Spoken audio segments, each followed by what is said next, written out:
Alright, so we are expecting g3 here pretty early on. Yeah, and yeah, it's gonna delay playing c4. So I want to get in like a Chebanenko style Slav still. We may or may not have to play a6 here. It might not be necessary, but I know we should get out bishop outside of the pawn chain first. So bishop f5 is very natural. And often white will try to punish this with queen b3 later on. But for now we can just continue developing e6 or c6. I think both are completely fine. Let's go with e6. So I think it's gonna play c4 now, yeah. So now we can follow up with c6. And we're able to get our Slav kind of structure here with the bishop outside the pawn chain. We've got this kind of tripod, which you see in the London system as well, which is pretty solid. And we want to blunt his otherwise strong bishop here on g2 with this pawn chain right here. Okay, so we got knight c3. And I think here we want to play h6 to make sure we can tuck away the bishop in case he goes knight h4. I know if he plays knight h4 too soon, we can take here. But now we need to be... I think he's ready now to play knight h4, so now is a good way to play h6 here. A good timing for that. And it's not really threatening that much here. You probably follow up with queen b3. Yeah, that's what I've seen in his games. And now I want to play queen b6, and we want to provoke c5 here, queen c7, queen c8, which looks a bit strange because white is getting a bunch of space here, but he doesn't have the same tension on d5, so this bishop is not quite as strong anymore, or is sort of biting into granite here on d5. Plus, after say bishop f4, queen c8, we want to be able to play b6 and just break open the center. We want to strike back on c5 here. So that's a general plan. But I have to be careful. There are some variations where white can play like knight e2 and he can get e4 in pretty quickly. I was just looking at the Chebanenko course earlier on. There are basically two crossroads where we play either g5 or we play b6. And oftentimes we let white play e4 and even e5 in some cases. But when he plays e5, it's really important that we have a flight square for the knight. So we castle here. The knight won't have any options. If the bishop belongs on h7, the king on g8, of course, the knight kind of runs out of squares if we play knight d7. So in that line where we allow e4 and e5, we need to be able to play knight d4, knight d7, sorry. And if e5, we play b6. And yeah, basically let white take a bunch of space, let him take the center, and then we strike back, trying to undermine the pawn chain here in the center. But there is another way as well, where we do play knight d7. And when e4 comes, or after bishop f4 I should say, then we play g5. And we sort of stop that avalanche that way. So yeah, we're still able to strike back in the center that way. But that's what I'm gonna have to remember, which line to play against what response. So I'm guessing he will play bishop f4 here because it's quite natural, developing a piece, attacking my queen. And then I want to drop the queen back to c8, where we still defend b7, of course. And we leave the d7 square free for the knight, for either of these knights. And I'll sort of take it from there. He'll probably castle. And then I can think about if I want to play g5 or knight d7. I know I shouldn't play the automatic bishop e7 because we're kind of running out of squares. So yeah, we got bishop f4 as I expected, and now queen c8. I know that's the move, but okay, and he does go for knight d2. So he wants to play e4 as quickly as possible. So I think now is the time we want to vacate the d7 square for these knights, and we actually allow him to play e4, e5.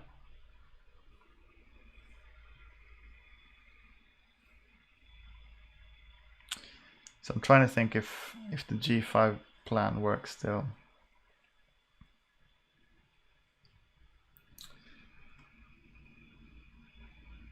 So g5,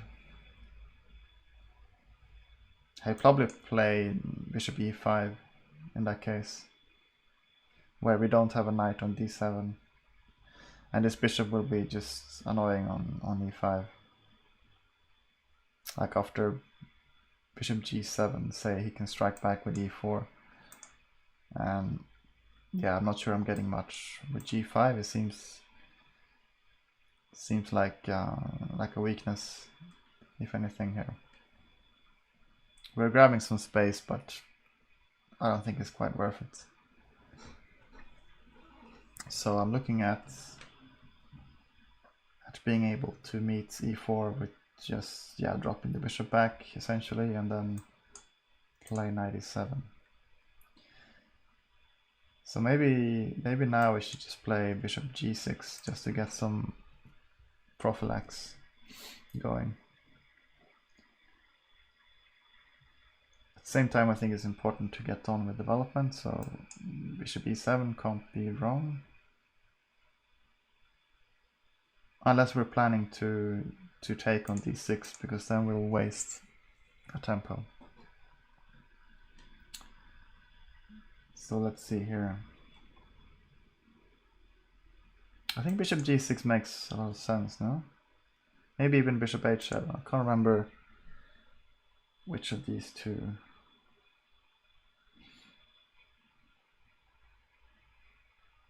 To go for. So I'll spend a few minutes trying to recollect this.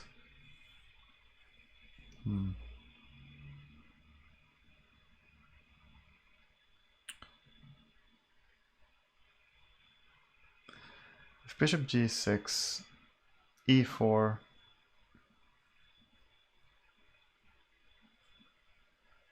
let's say we just let him play e5. So bishop g6, e4, let's say bishop e7, and he goes e5. We drop the knight back to d7. Maybe he will castle, and then, well, I can castle as well. a4 I think I saw in some line, but then we actually have time to play b6, and we can hit that pawn on c5 right away. Like, what I don't want to happen is him to have time to play queen d1 and b4. I've seen him play queen d1 quite early on in the game, before castling even, so maybe we'll get that if, let's say, well, bishop e7 makes the most sense, so bishop e7, e4 takes, no, bishop e7, e4, bishop g6. He can't take here, right? I just take back, and it doesn't seem like he get that much. So let's say he plays e5, knight f to d7, and then I think, yeah, he can't really get his knight into d6 then, because the d pawn is still covering c4 and e4. So maybe then he will instead bolster his pawn on c5. So maybe play queen d1, But then b6, and if b4 right away,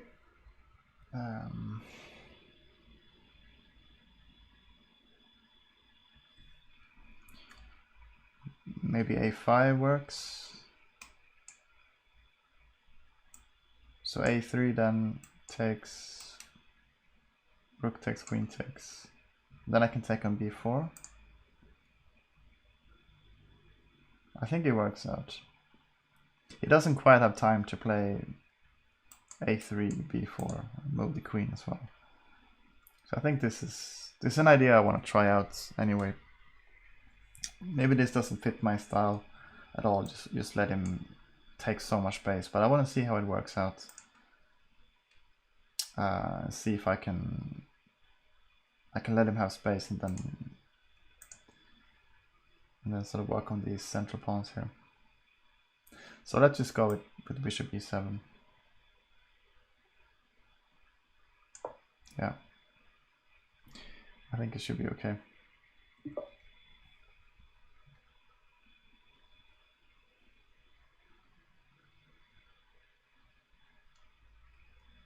g5 might have been a move, but I don't think it was. It could have been. It could have been. It'll be useful to look back and see.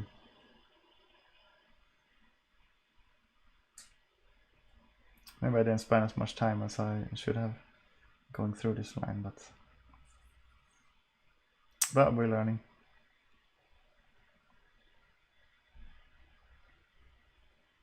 I think g5 is a pretty committal move as well. So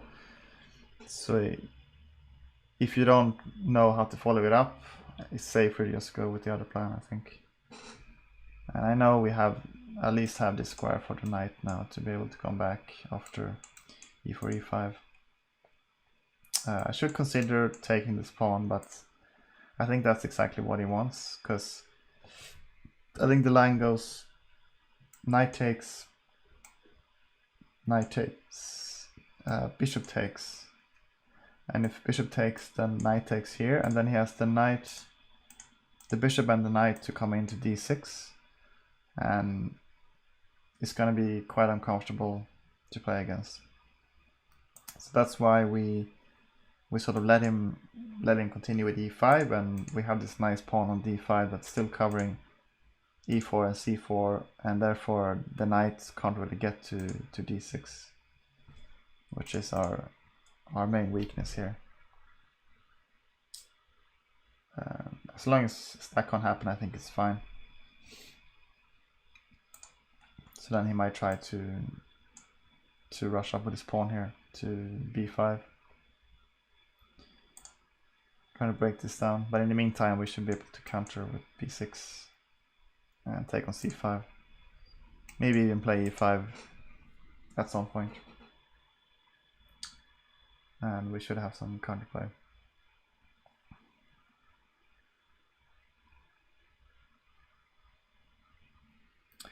So the question is if I should go retreat with my bishop to g6 or to h7. I'm not quite sure which one's best. I think g6 seems a bit more natural because we're still leaving a flight square for the king on h7, and we're still guarding f7, which might be useful at some point. But at the same time, after h4, he might be able to trap the bishop, but I think that's quite unlikely because we still have the knight as well.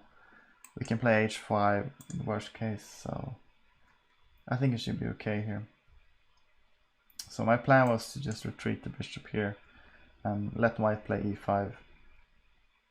I think taking on d5 doesn't do that much.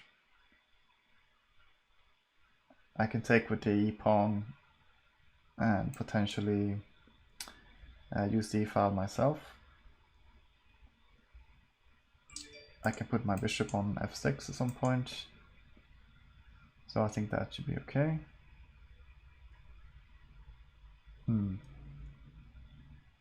Yeah, bishop g6 makes sense, I think. It looks a bit unorthodox, this plan, but I have seen it before. And you mentioned let white take space essentially, and then attack c5.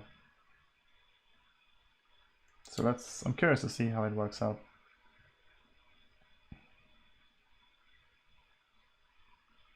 I don't see him taking here. It doesn't seem to do that much. Then the d4 pawn can be a weakness potentially. Maybe I can get a knight to e6 even. It looks okay. So I think it's going to continue with e5 then. And then we play knight f to d7. And from there I don't really see anything immediate for whites. Maybe he'll try to play f4 at some point, but that also takes a lot of time. So yeah, we got some pressure on e5 and c5, so if we can break it down quite quickly, it should be good. So let's go bishop g6. Also, when he advances, his bishop on g2 is not really doing anything, except defending the king. But all the play is gonna revolve around the queen side anyway, for some time. So I think that should be fine.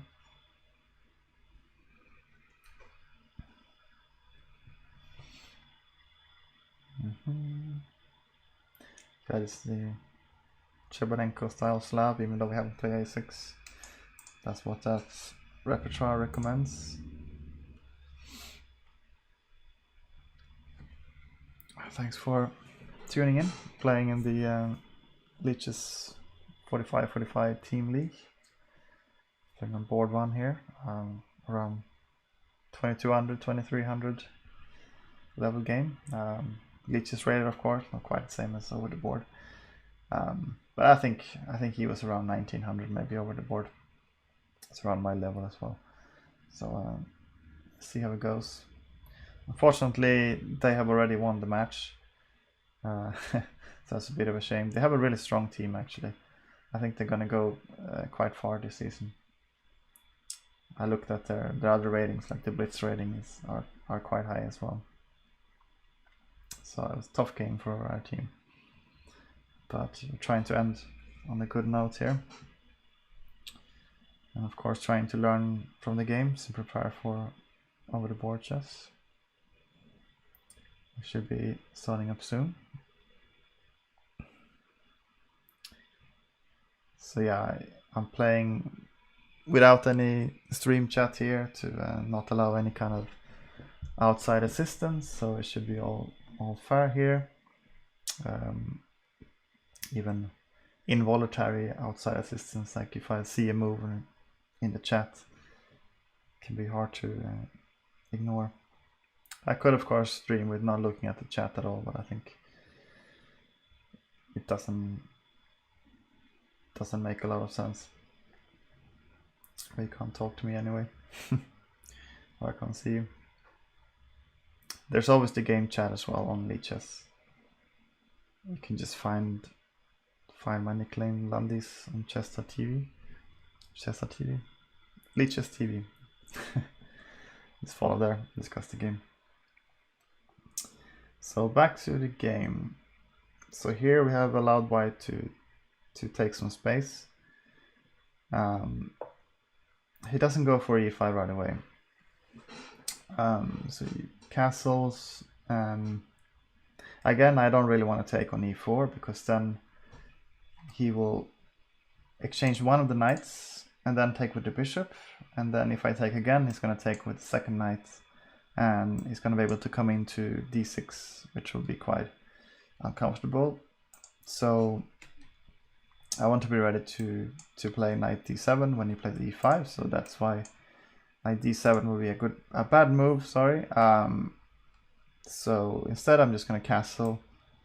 It's a move I want to play anyway.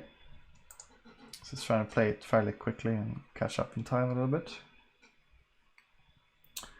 So he might play e5, he might go queen d1, or he might start rushing the a pawn here.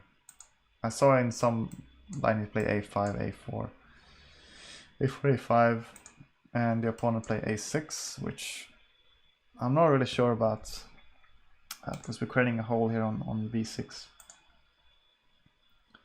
So I'll see how we deal with that.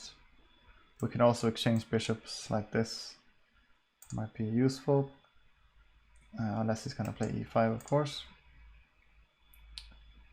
But I think e5 is coming. We'll drop the knight back, and we're looking to attack c5 and maybe e5 as well. Perhaps we can play f6 at some point to break down the pawn chain from both sides here. Either c5 or e5. Just following the principle of going for pawn breaks, and we can't really attack the back of the pawn chain here. So we're going for the front of the pawn chain, so either c5 or e5.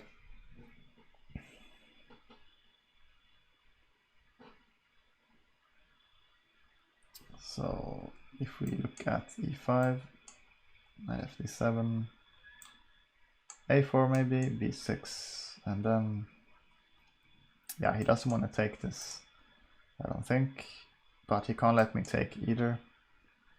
And it's kind of awkward for him to defend this pawn without moving his queen back. So if you start with queen d1 instead, then I wonder if I should go a5 then, just to stop b4.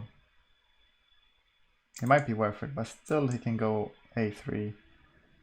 And then if I play b6, he can still play b4. So potentially we want to play a4. But he can just take it with the knight then, no?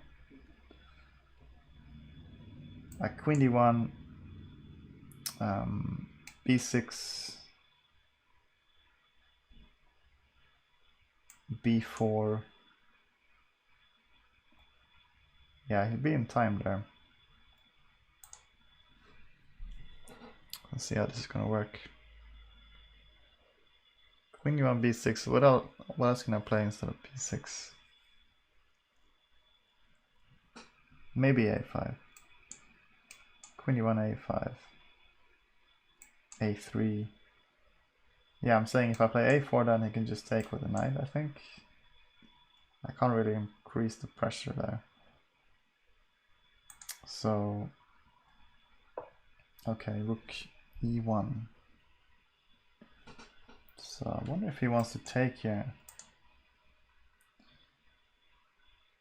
I know we can sort of force him to play e5 by playing rook d8, because then we threaten to take and we can pick up the d4 pawn here.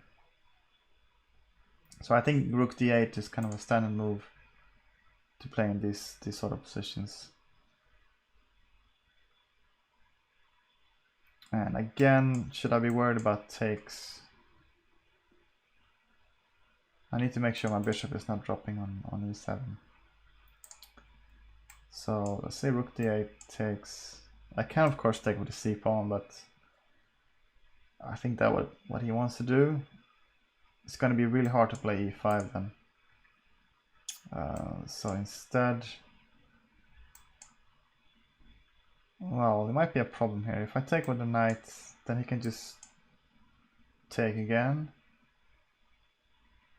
And I'll have to take with the c pawn, unless I want to sacrifice material.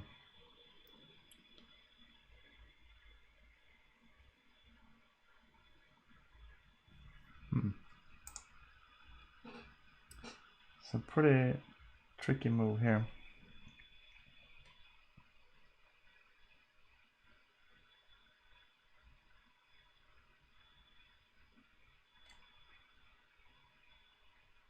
Rook d8 takes.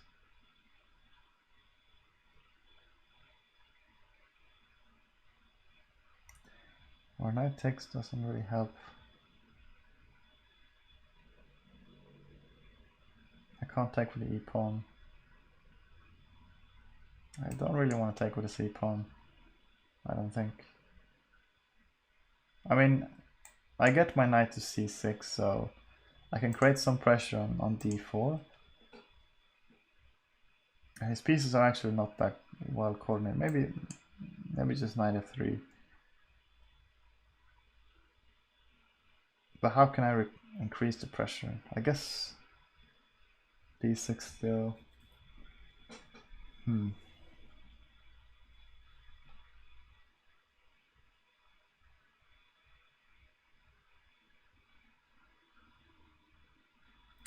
Yeah, I think if I want to defend the bishop on e7, I have to make something quite passive. I guess bishop d8, but doesn't seem like the bishop is particularly well placed there.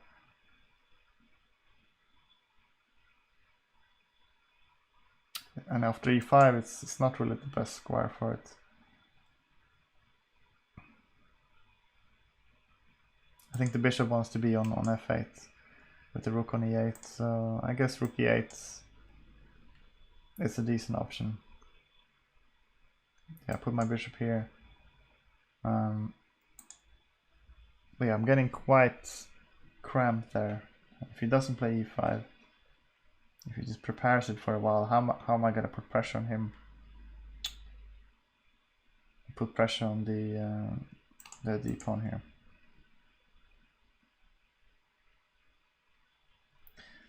So maybe rook d8 is the best still. Takes, c takes. But there's still some.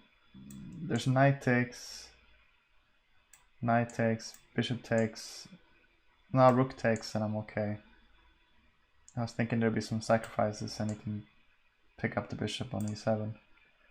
But I think I'm okay there, because I got both the knight and the rook defending. He only has 2 pieces attacking, and he doesn't want to give up his queen, of course, so rook d8 should be fine there, but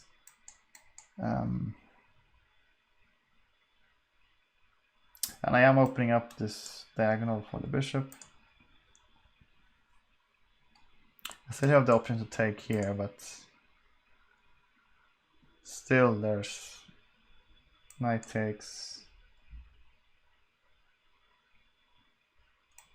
bishop takes, knight takes, and it can come in here. It's rook d8, knight d6 takes, bishop takes. Yeah, it's gonna plonk a knight or a bishop onto d6. And that way he also protects d4. So I think it's going to be quite hard to find a nice counterplay there. Maybe b6 still. So I'll plug in my battery.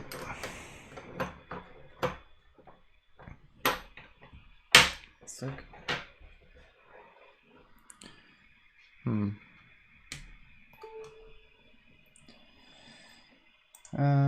Let's see one more time. Rook d8 takes, c takes. Yeah, I don't want to take on e4, I'm pretty sure. So let's say this line.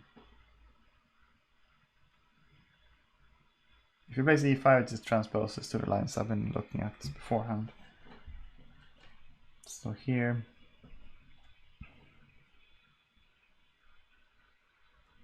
It will be hard to play e5, but perhaps I can get like a5, b6 in at some point, but it's pretty cramped.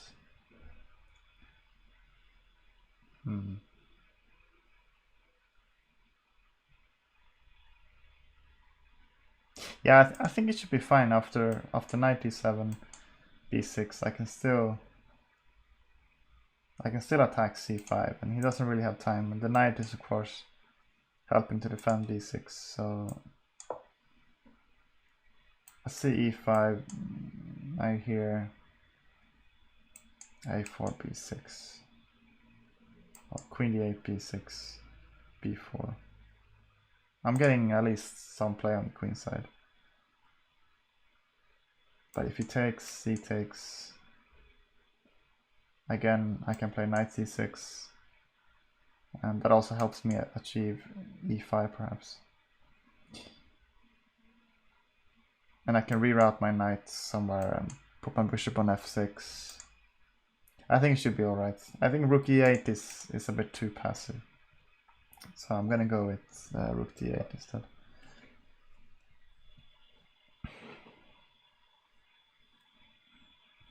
So now I have a threat as well of taking here and picking up the d4 pawn, which is quite crucial here.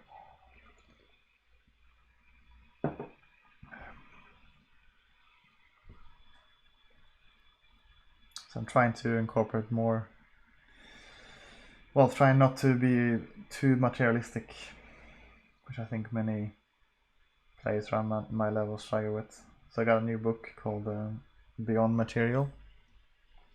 Same guy who made how to study chess on your own, to create a study plan, etc.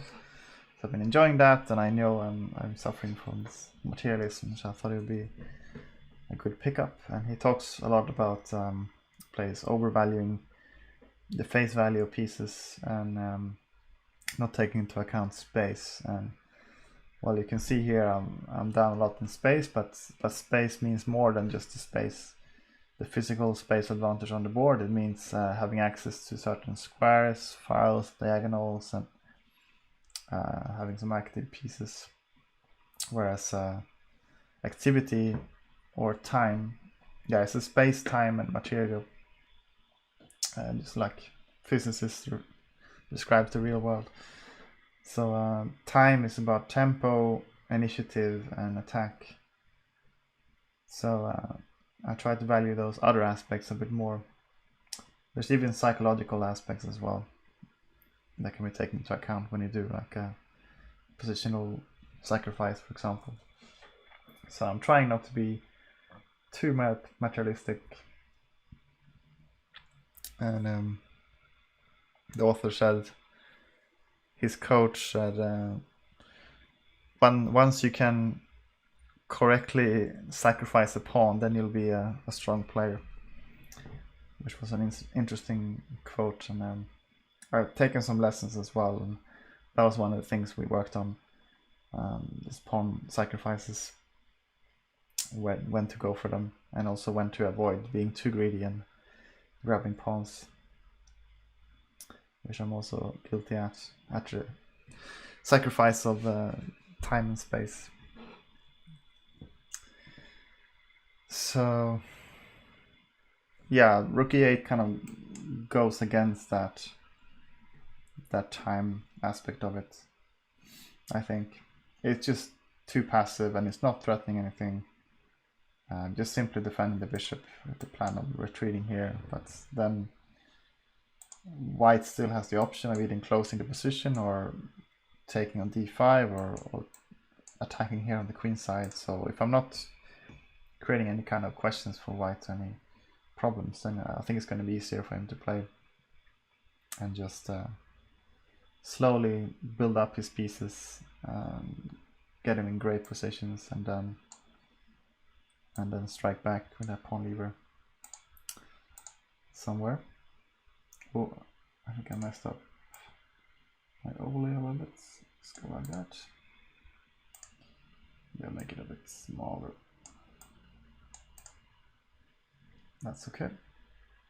No. There's something wrong with the board here. I see the clocks. If I do this.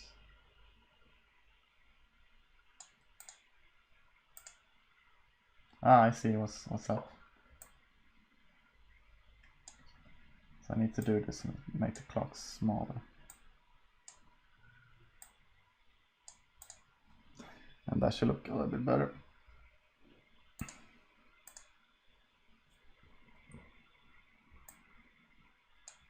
There we go.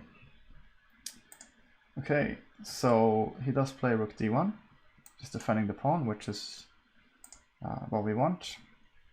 So now we have a little bit more time to do stuff here. So I can either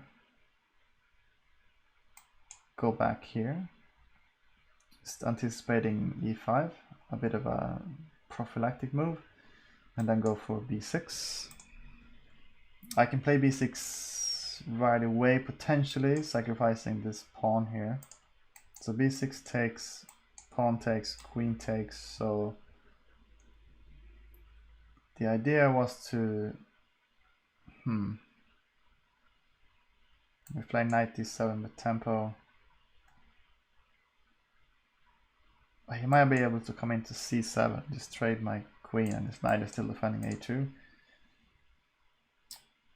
So maybe it's not doing that much, but knight d7 will prepare that instead.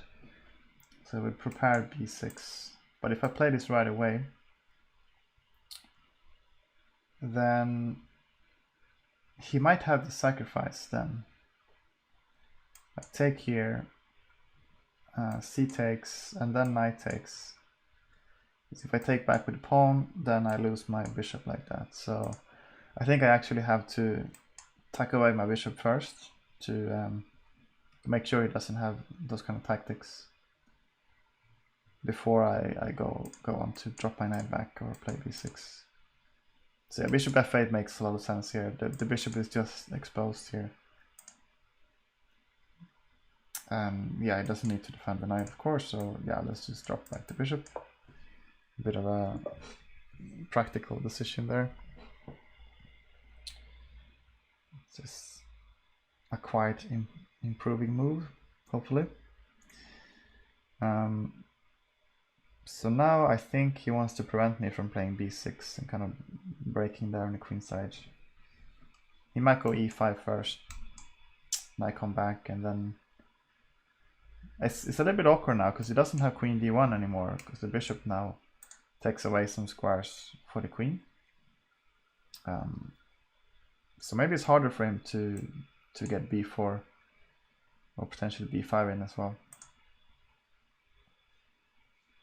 And queen a3 is also pretty awkward. Just lining it up on the same diagonal here. So maybe rook d1 was a slight inaccuracy there. Time will tell. But depends on his plan, of course, if he wants to push the pawns on the queen side or not. He might still push a4.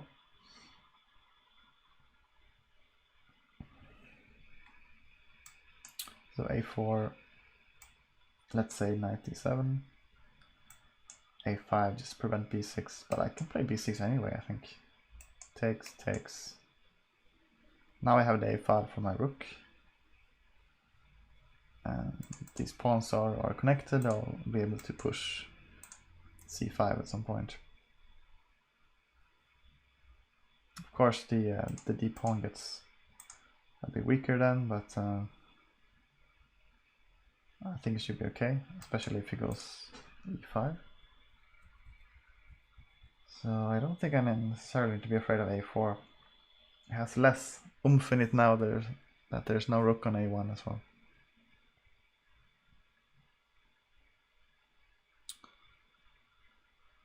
So I wonder what he will play then. I think e5 is going to come anyway. It would make sense. Or you can try to create some more tricks with, let's say, bishop h3. Just preparing to take and get these sacrifices in. No, okay. Excuse me, h3.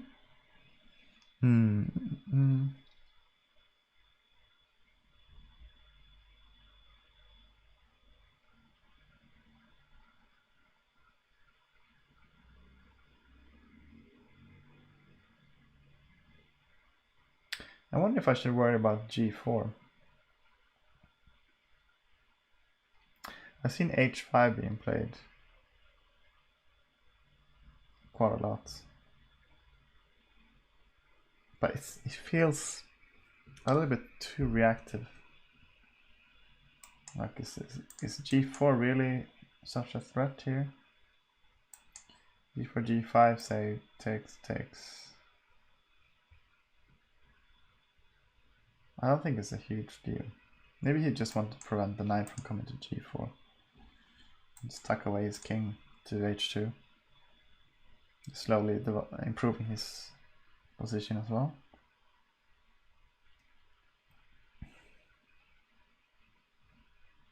If I bring my knight back,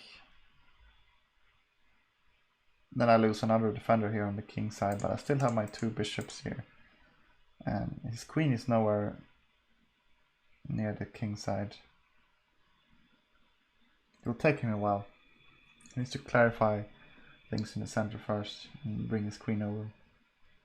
So I think we have time to play knight d7, which was kind of the point of avoiding e5 with tempo and playing b6, attacking c5. So what can you do about this? If a4, then just b6. Takes, and everything's fine. Can you play knight a4? So b6 takes, knight takes.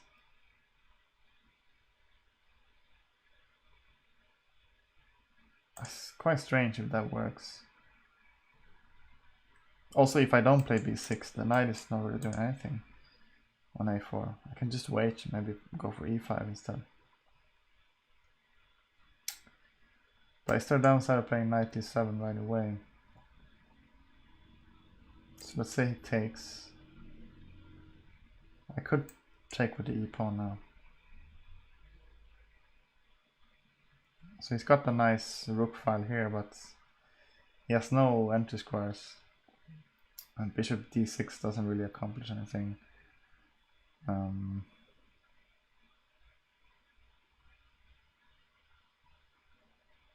He can't really get his knight in still.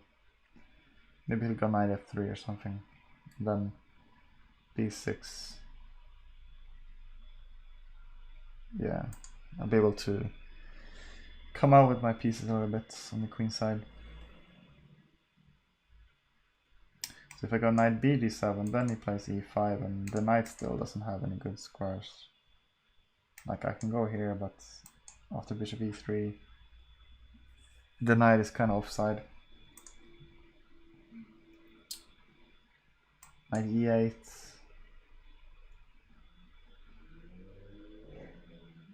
With the idea of knight c7, that's still quite artificial and cramped in.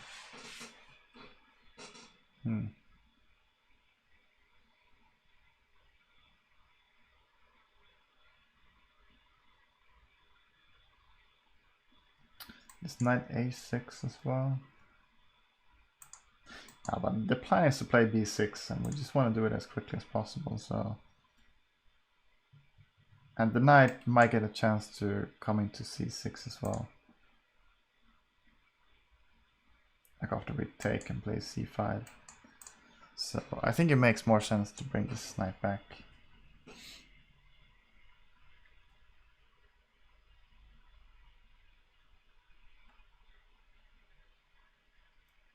Yeah, if, let's say you want to go for this plan as well, then the knight will be coming under attack anyway, either by the g-pawn or the e-pawn. So, and we don't need it to defend d5.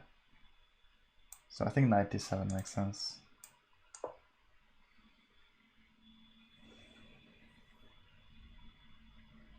Knight d7, then we want to play b6 before he gets a chance to set up his pawns here on the queen side. And we're gonna have quite a lot of pressure on c5 then. And if he takes, then the d-pawn might become weak. So I think this should be a okay move. See if he has anything tactical here first. So if he takes, I was gonna take with the e-pawn, but maybe then I want to take with c-pawn actually, just to get the knight out to c6. And we'll still be able to play b6. So yeah, with that in mind, I'm happy to continue on, and I can reassess if he takes on d5.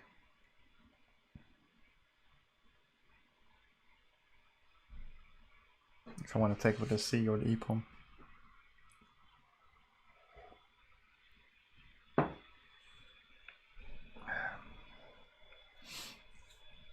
Hope you're having a nice day. It's really hot in London right now. It's been really nice weather for the last couple of days. Perfect time to sit inside and play chess. Okay, so if he takes on d5,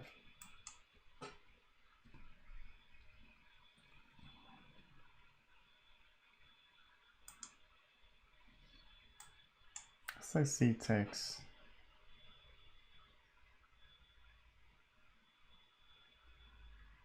-3 perhaps. He's going to be able to put a knight on e5. But he will be able to anyway.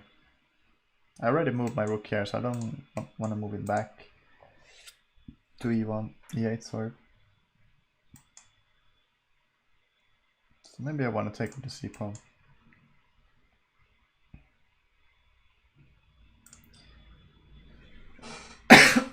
Bring my knight to c6.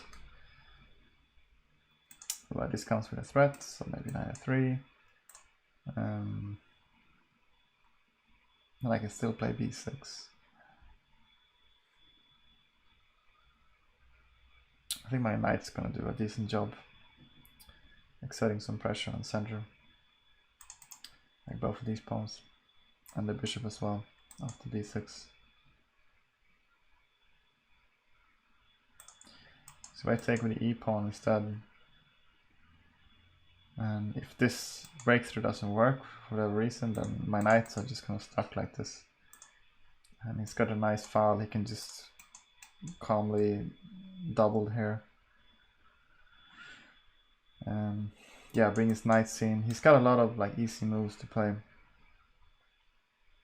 So I think taking with the c pawn would make more sense practically. Just to get the square for the knight on c6 as well.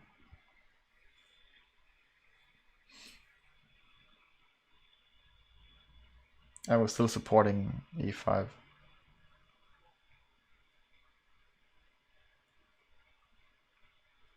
Yeah, it might be possible to play at some point. Of course I need to get my rook into the game as well. But I think that should be okay after I open things up with b6. It's gonna be able to find some targets. And my queen will be able to come out on a6 perhaps. It might not be that bad along this diagonal. So bishop f1, maybe I'll go moves like bishop d3.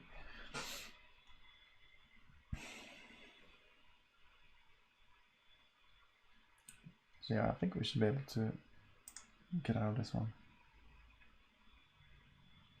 But white is probably slightly better. He enjoys the space advantage. Has fairly well placed pieces. And he has some more decisions in the center if he wants to play e5 or takes, for example. So I think he still dictates the play. But I'm hoping after b6 I can start to put some more pressure on him and take back some initiative and get my pieces out in better squares.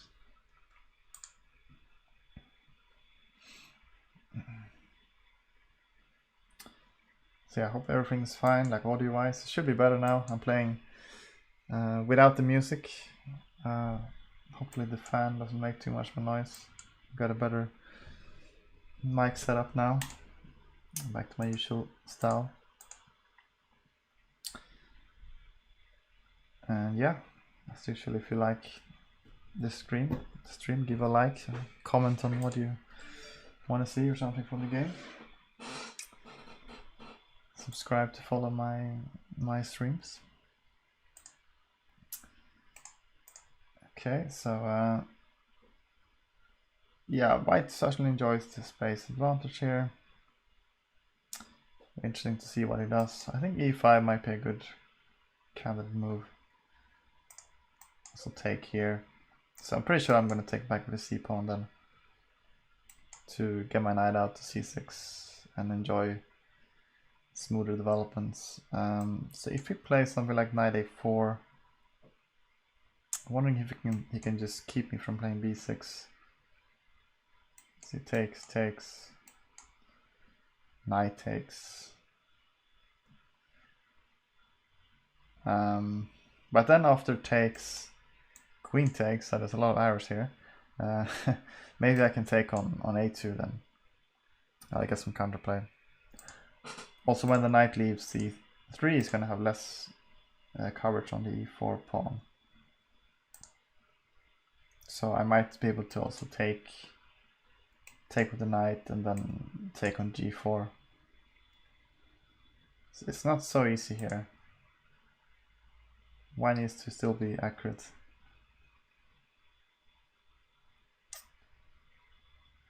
So maybe he'll go queen a3. Does that make sense to get b4 in? So maybe then a5. But the rook can still become on pre on a1, a8. So yeah, not that straightforward. I think b6 is still good, because obviously he can't take. The bishop will take the queen on a3.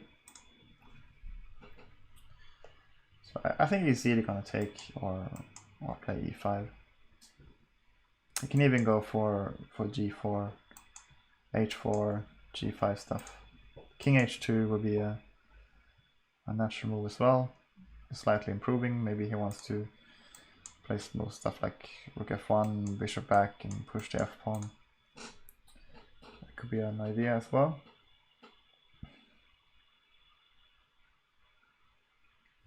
But yeah, it's gonna revolve around if I can get b6 in and start creating some pressure on the queen side.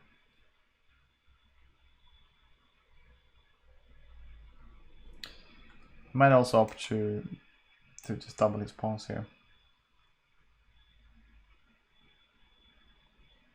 It will be pretty natural as well.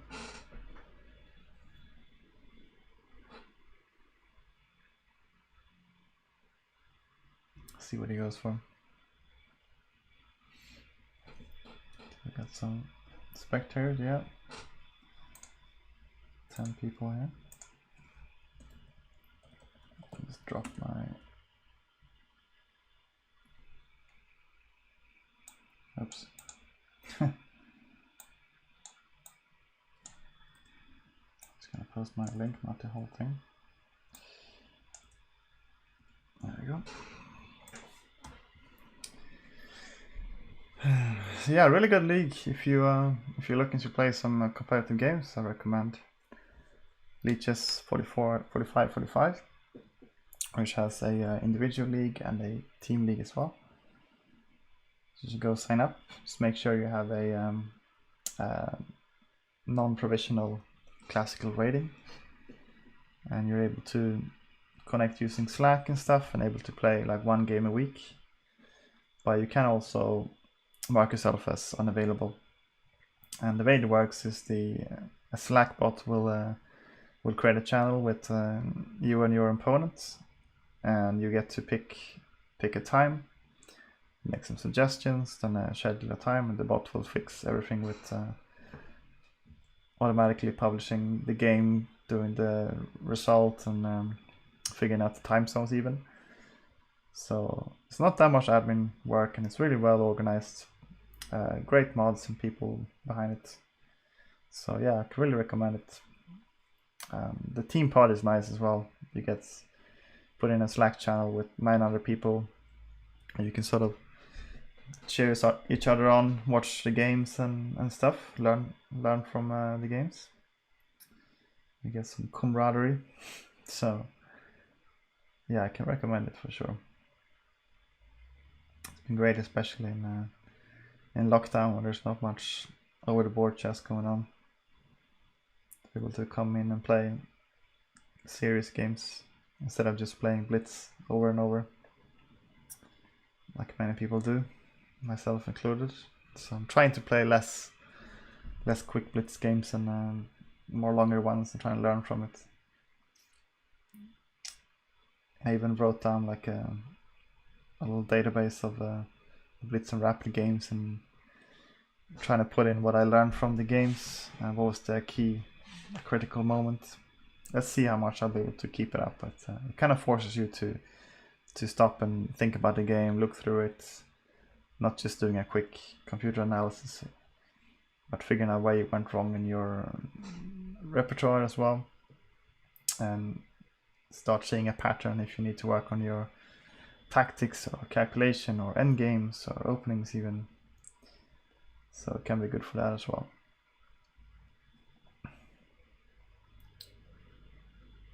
So let's see here. He's taking his time. He's got a lot of options here, like I said. Like he needs to worry about this b6 push. He can take here, he can go forward, he can play king h2, he can play rook e2. There's a lot of options here for white. Even start rushing the pawns here, but I think he's not quite ready for that. Yeah, a lot of options for white. Pretty hard to evaluate the position. I think black should be slightly worse, but because white has the space advantage and blacks are a little bit cramped here. Should be able to push out after b6, maybe e5 at some point as well, but obviously need to prepare that a bit. I only saw like 3 games in this kind of position for him, so I think he's relatively fresh here as well, figuring out things on the spot. So he did go for captures on d5. So now I was going to play c takes, but let's have a look at e takes as well. So if I do that, then I give him this e file here, and still b6 is about the same in how hard it is to make happen.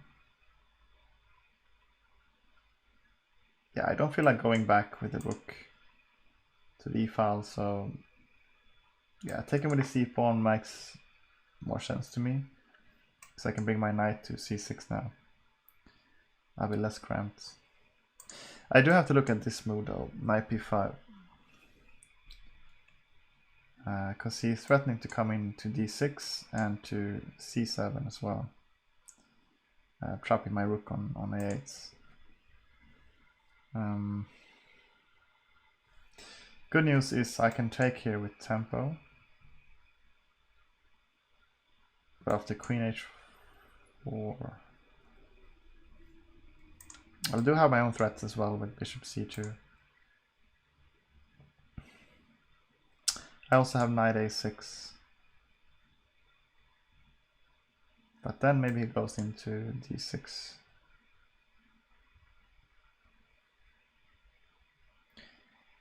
And b7 is attacked as well, so this is actually a bit annoying. Knight here.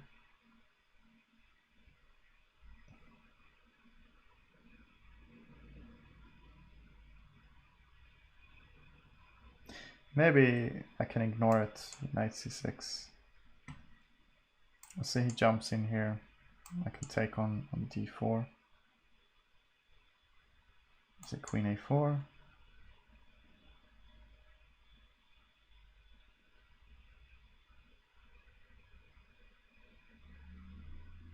If I can get e5 in, that'd be great.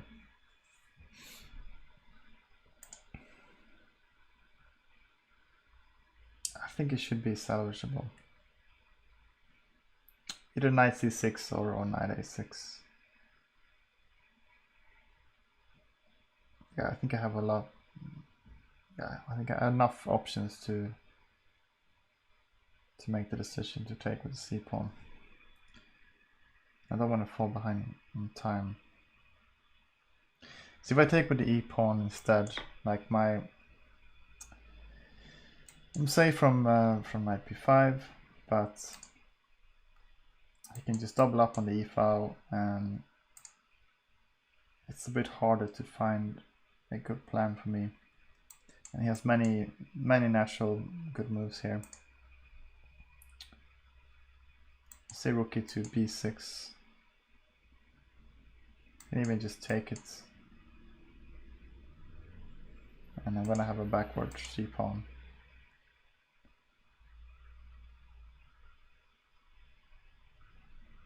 Yeah, I'm not a big fan of this.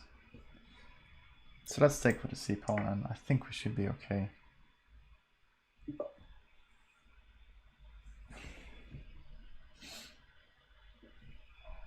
I think you probably play knight b5. And here I shouldn't be too materialistic here. Like losing the exchange is not the end of the world if I can play moves like knight d4 with tempo. So knight b5, knight c6. I think knight c2 makes sense. Also, but if he just defends here, somehow I can play a6, and then when knight c7 comes, I can just hide on a7. That should be grand. Got my knight defends b8 as well. So there's no bishop b8 up shenanigans. Okay. Well, there's also a6. If knight c7, it's rook a7. But then how do I get this knight out of here? It is quite annoying there on c7. And it's not so easy to kick out now that I don't have knight a6 anymore.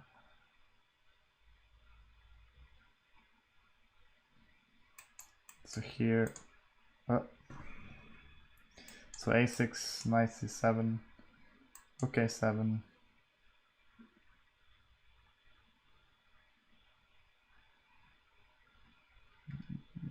Yeah, maybe knight f3 or something.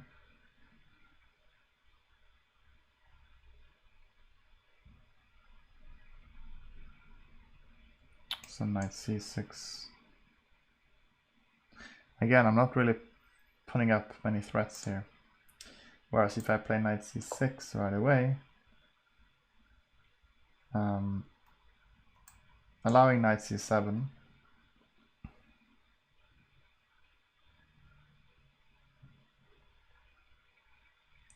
maybe even rook b8 is not a big deal. The knight takes, pawn takes, bishop takes, queen takes, rook takes. He gets a little bit loose here. The queen coming to d5 as well. The bishop is gonna become a monster then. So after knight c7, maybe we should just take on d4. We likely play something like queen a4.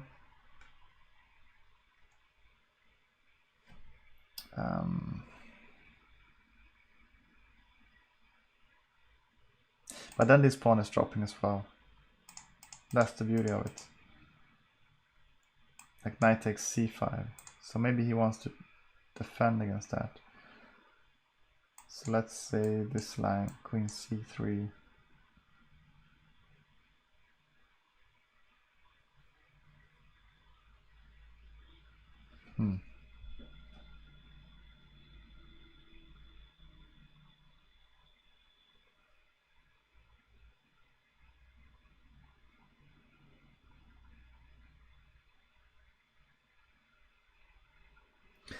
Well, then I got bishop takes c5, I think. I'm already getting 2 pawns and a piece for the rook. And I got 2 connected passed pawns in the center. All my pieces are active. Might be some tactical refutations still though, because these pieces on d5, d4 and c5 are a bit loose. So maybe knight f3 for example. Well, I can just take with check.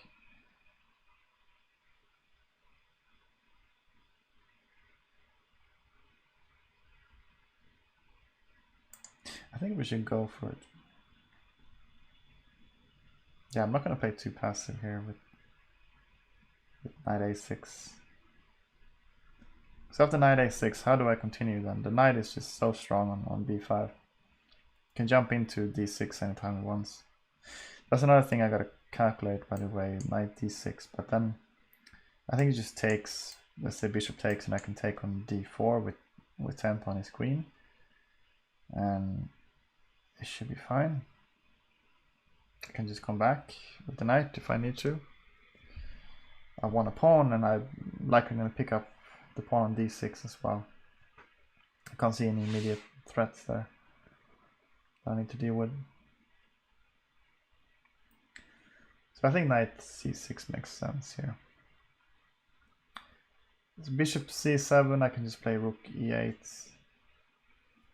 Let's say knight d6, then same story. I can take on d6, pawn takes,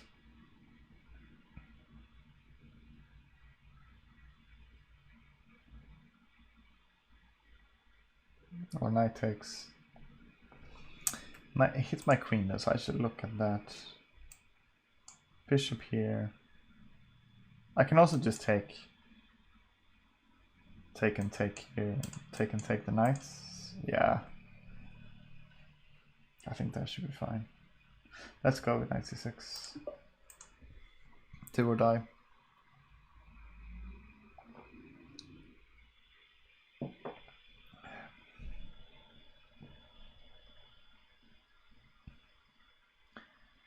Maybe he'll just defend d4 somehow. So knight f3 for example.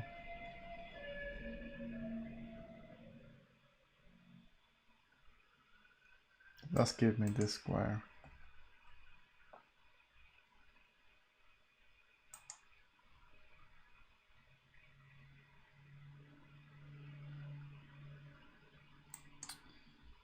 Knight f3.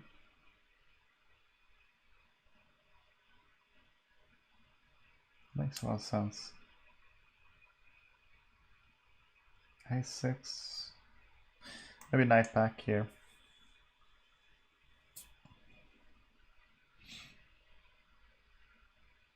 Knight c7.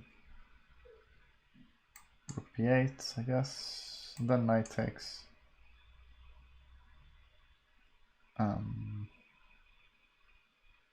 Pawn takes. Bishop takes b8. Queen takes, and rook takes e6. Does look pretty good for white.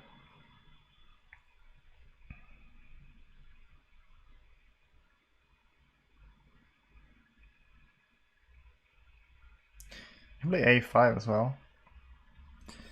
And just hide with my rook on a6. Don't know how much that makes sense, but knight f3, a5. It would be nice to kick the knight out though. But the knight is going to be quite annoying on c7. So let's say knight f3, a6, knight c7, rook a7. But maybe I'll be able to play b6 at some point, and then after takes, knight takes, I'm threatening to take the knight on c7 with the rook. But there's still threats on e6 and stuff. Knight takes d5, so not so simple. But is he really threatening anything here?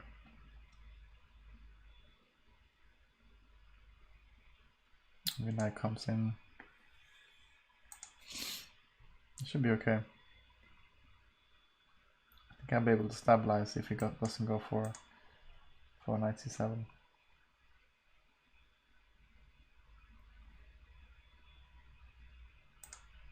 Let's see.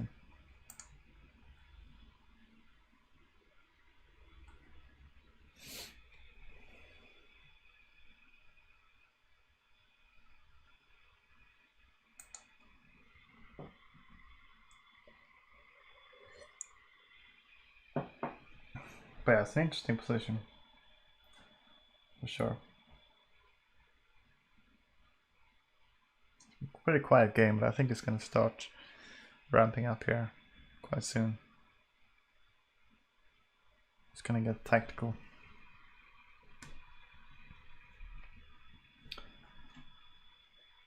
I haven't wrote much at knight d6, but I think just bishop takes, then I can take on d4. I think that should be fine. So knight here, I was gonna play knight takes, just sacrificing the exchange essentially. So after queen c3, I wanted to play bishop takes c5. So knight is on c7. So we probably just take my rook. I can take back. And then my knight is still defending the bishop on c5. I think I have pretty good compensation for the exchange. Oh, there's a piece and 2 pawns. So should be enough given the activity it gets me as well.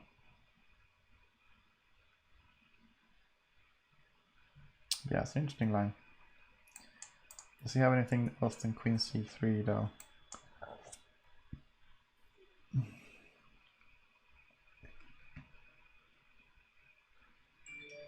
Takes,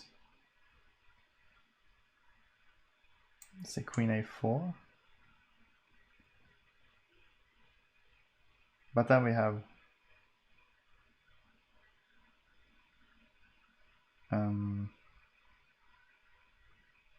well, just knight takes, but then he can take like that. I can still play bishop takes c5. And then we're also threatening knight b6 next move. Which looks pretty good. Yeah, I think it would have to go knight c3 pretty much. Queen c3, I mean, to protect d4. And keep an eye on c5 as well.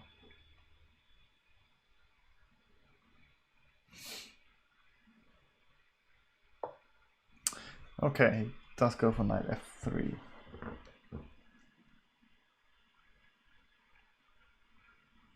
So here I wanted to just play a6, right? And after knight comes in, just rook a7.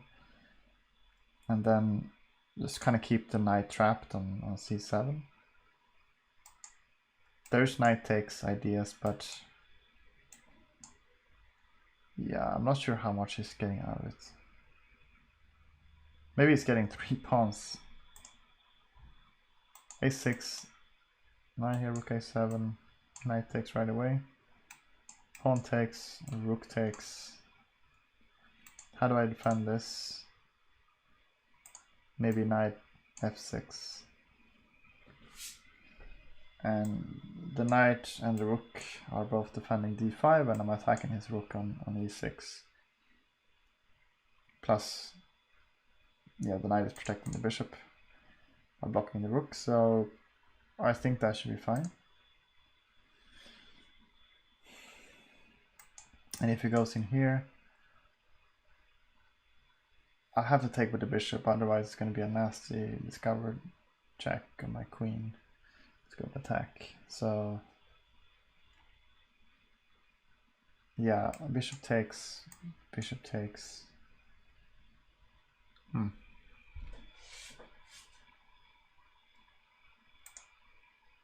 Maybe I do need to play knight f6. but knight f6, then he can jump into c7.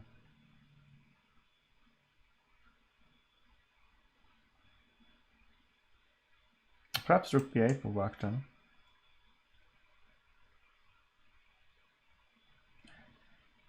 Because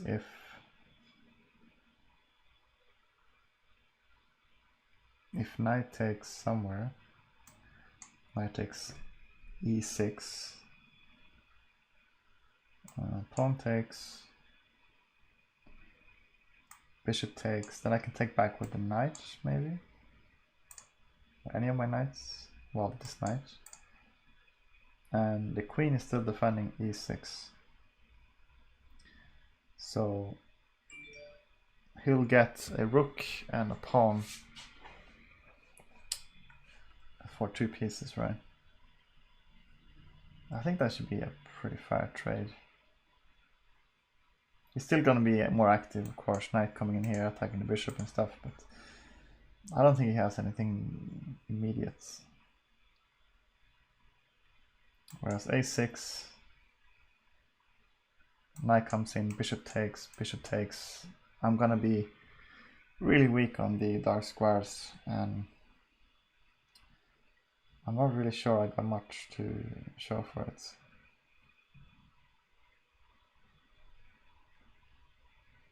This bishop's gonna be a monster here on d6.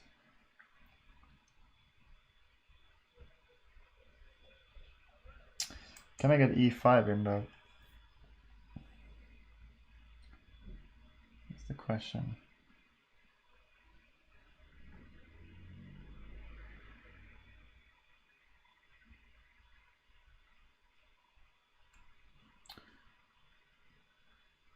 Well, pawn takes, and my bishop's not here anymore. So, yeah, I think that line is good for white. There's also a5, knight here, and a7.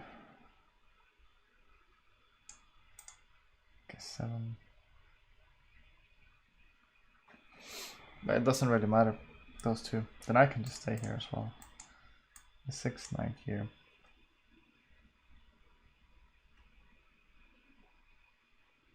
I have to take.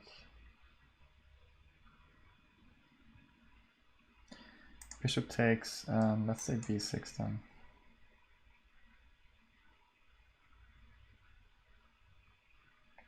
Threatening takes.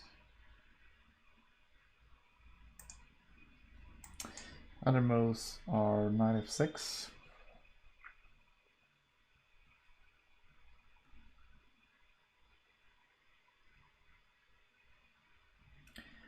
He's probably going to come in here.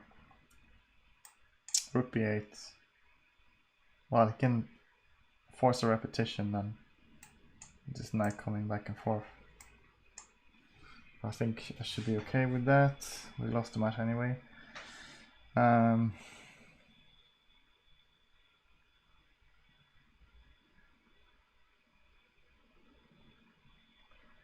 Yeah, knight f6 probably still the best. Rook b8, does he have anything else clever? Knight a6, I can just come back. I think probably knight takes either of these pawns. Knight takes e6 would be stronger with the knight on f6. Yeah, pawn takes, bishop takes, queen takes.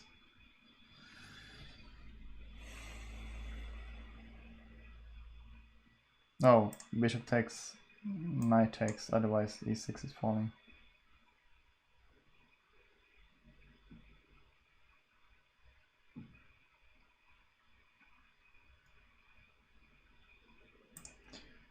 So knight here takes, pawn takes, bishop takes, and this knight takes back. Knight e5.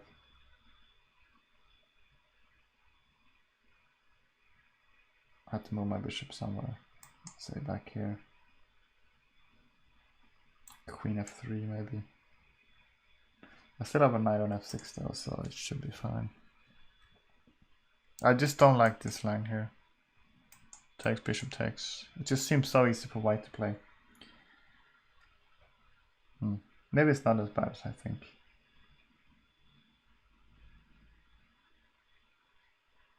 So he's gonna be able to play queen c3, b4 and stuff. And it's gonna be very hard to break the center. Yeah, I guess we'll have to go with knight f6 then. Just to prevent knight e6. My chief reason for that. He would just take over the dark squares. Knight here. Just knight takes and drop my knight to b4, perhaps. Should be okay. I gotta make a move.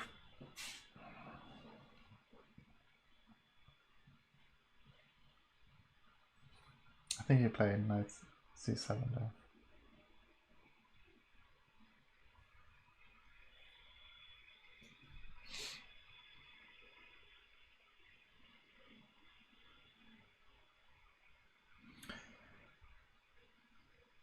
Well, there's no reason to play rook b8 if I'm gonna let him take the rook anyway. So maybe after knight c7 I have a better move.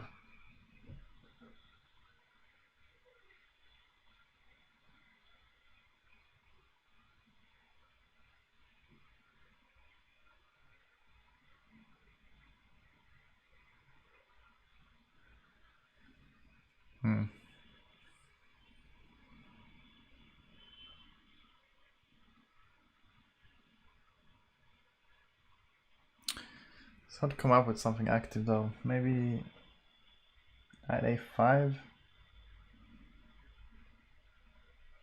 A5, knight c4 ideas, but I don't think they're really doing that much, are they?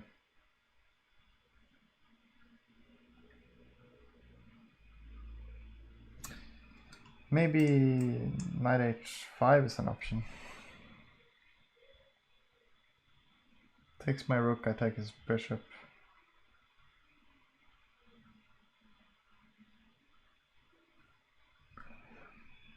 But the knight will be pretty good on e4 as well.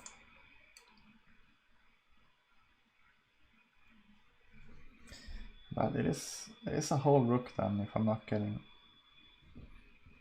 not a whole rook but a whole exchange if I'm not really getting anything.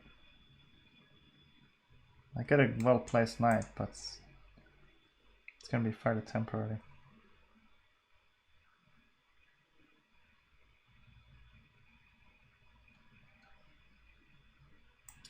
But knight c7, rook b8.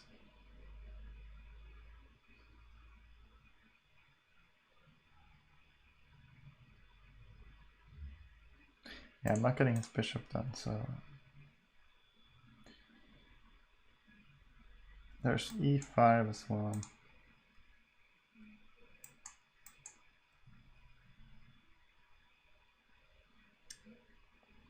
So if knight takes, we can just take here, I think.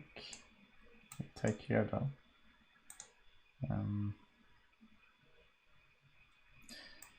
So e5, knight takes, there's knight takes as well, bishop takes.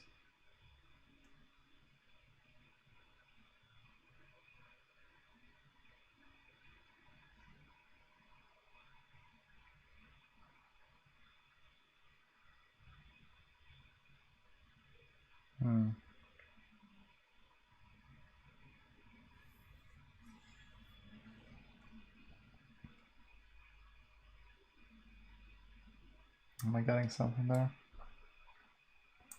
It's knight c7, e5, knight takes.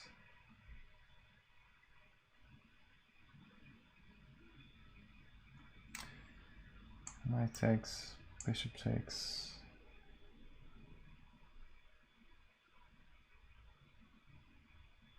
This is still pretty solid. His rook is still defending d4.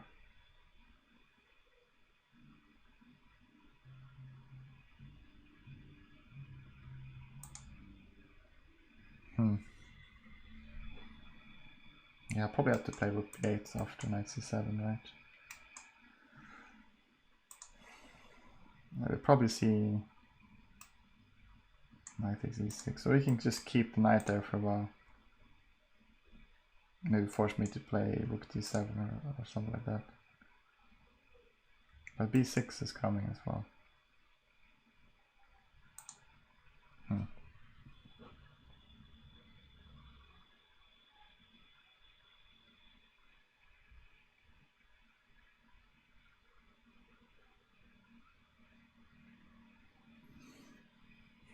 Bishop e4 might be useful. But it's hard to pressure him much. Probably need to reroute my pieces like this to increase some pressure on d4.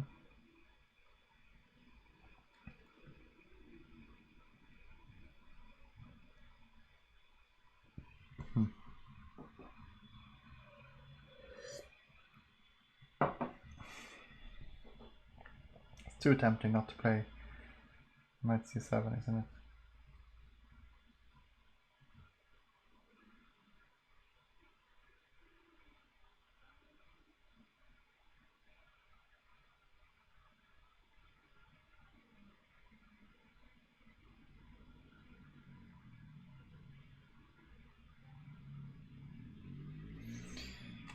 I can look at knight h5 as well. If he just takes my rook, takes bishop, takes back, I take on a8.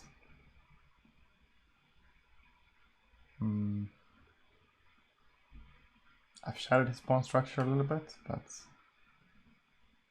it can't be worth an exchange, especially since I can follow up with knight e5 and take back with the f pawn if need be. So I don't think that's the move. I can't get e5 to work, it's just going to take with the knight. And then my pawn on d5 will be weak as well, and he can still take back with the bishop later on. Knight takes, I can't take on c7, because you can take here. That should be a big problem. Hitting my queen and grabbing a piece.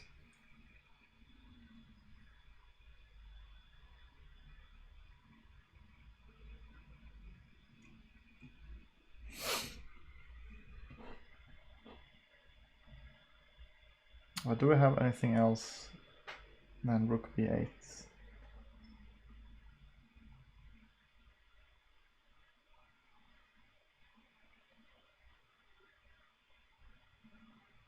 I don't think I do.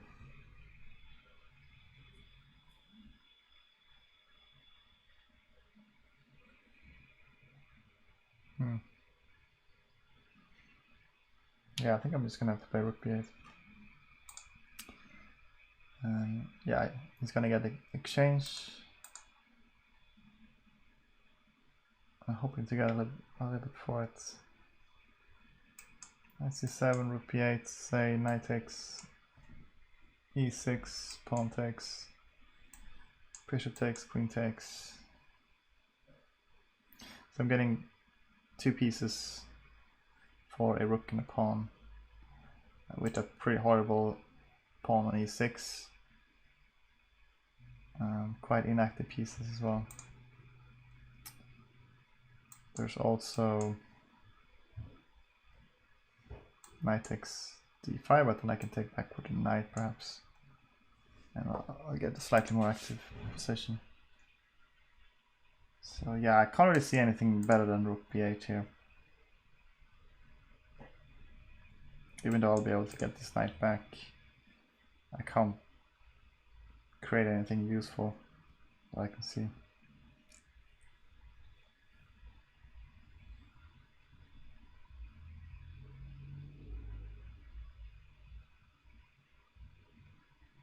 If he does nothing, then I can play knight h4 maybe.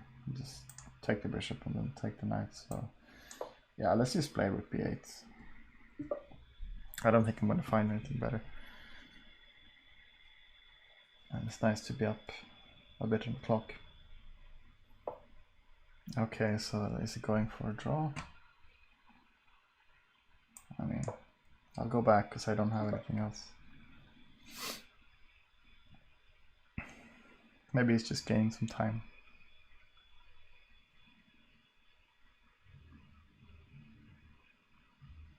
I mean, a draw would be fine because they already won the match. Maybe he's thinking that as well, but it doesn't really matter that much.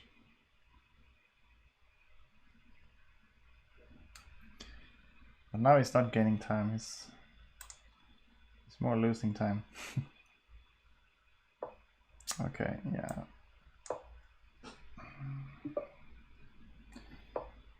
Okay, I guess he wants to go for the draw here. Yeah, alright.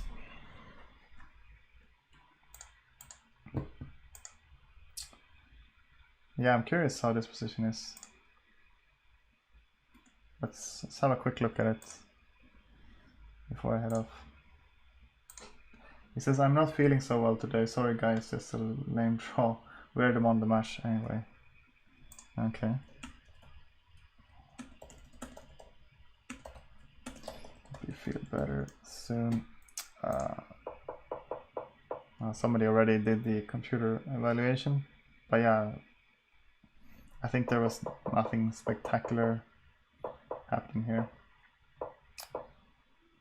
So bishop e7, I think I followed my plan here. Bishop g6, this has definitely been played before, so it can't be that bad. I thought he would go for e5 earlier, and now we get knight back and play b6.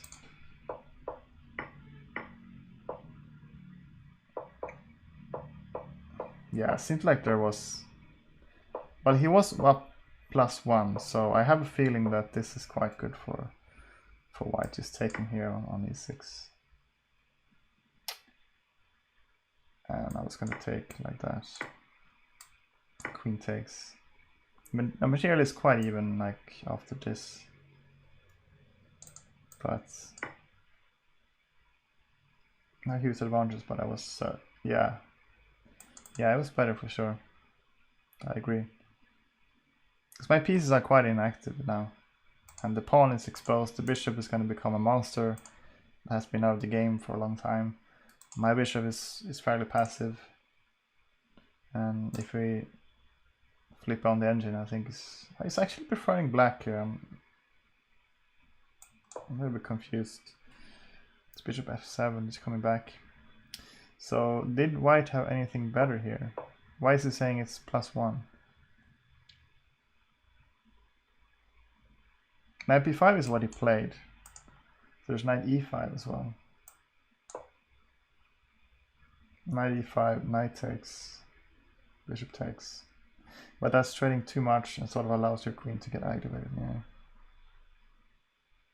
So it gives...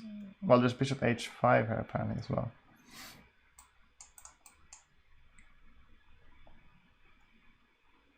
Yeah, bishop h5 seems to be better. No.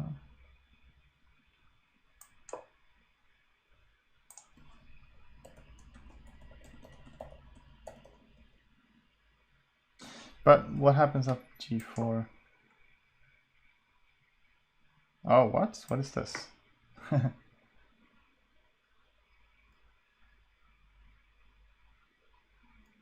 So if something like this happens, we can just play the queen out, and the knight is not really threatening anything. Okay.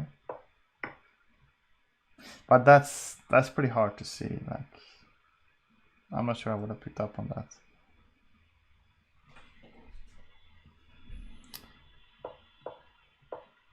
So it's, yeah, it seems like that was the best he can do. But we can look at knight takes, because I probably would have taken this knight. And then bishop takes. Yeah, queen e7 makes sense. a6 as well. Don't trap the knights. Knight e4 is what I've mentioned in the game. So maybe I'll play that. And my pieces are quite tied down.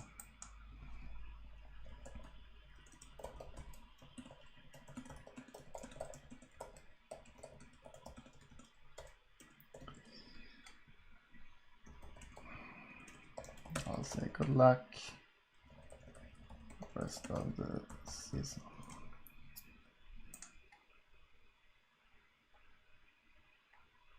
It's up to knight b5, say.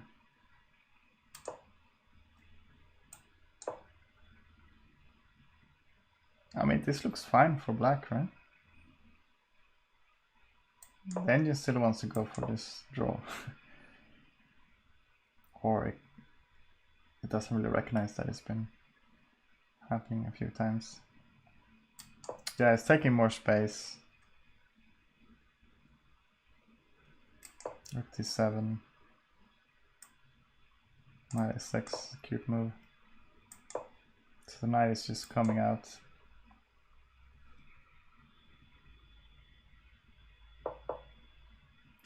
Yeah, I guess there's not much else happening. But at least I'm happy I stuck to my preparation. I didn't chicken out. So I went for this line where we could have allowed white to play something like this. Let's see, we castle here, and the plan is to play b6, attacking this. And I was looking at queen d1 as well, b4, but then a5 is very strong. I didn't realize it was this strong. But if you place a3, then there's knight a6. That's a nice way to put pressure on both the pawns here. Well, I think if he takes here, then we take on c5 instead. Yeah. So that's a nice little pattern to remember here. Knight a6. There's also just takes, and then knight a6. If he tries to hold on to the pawn, on queen b7, for instance, we can put more pressure. Why doesn't rook b1 doesn't work because we have this bishop here. So yeah, we're definitely getting something on the queen side here, and then black is doing really well. So alright, I think that's it for the stream. Ended up in a draw. Unfortunately, we lost the match, but it was decided already. So yeah, I hope you liked it. Yeah, give a like and subscribe if you wanna see more matches like this. Keeps me motivated. So alright, thanks for watching.